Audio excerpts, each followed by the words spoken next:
We all know Dracula, the immortal vampire who feeds on blood, who lives in a dark castle in Transylvania, and who has starred in hundreds of movies, novels, and series. But what many don't know is that behind the myth lies a historical figure even more terrifying than fiction itself. A real prince, a ruthless ruler, whose name was etched into history for his unimaginable cruelty. Vlad III of Wallachia, better known as Vlad the Impaler. Vlad was born in 1431 in Transylvania, a region that today is part of Romania.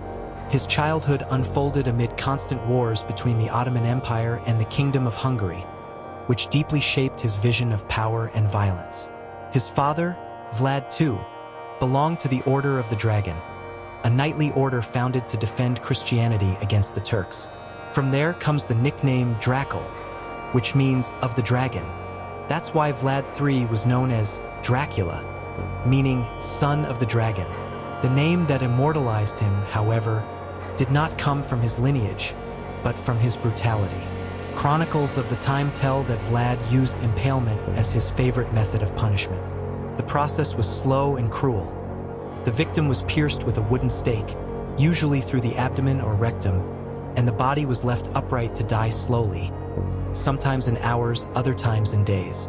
We're not talking about just a few isolated cases.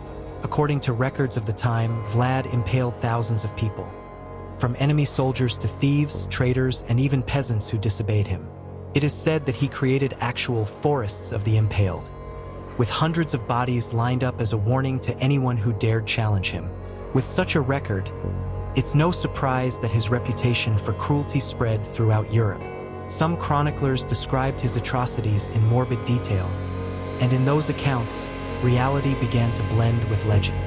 They claimed that Vlad enjoyed dining among the bodies of his impaled enemies, and that he even dipped his bread in the blood of his victims. Fact or propaganda exaggeration? Hard to say.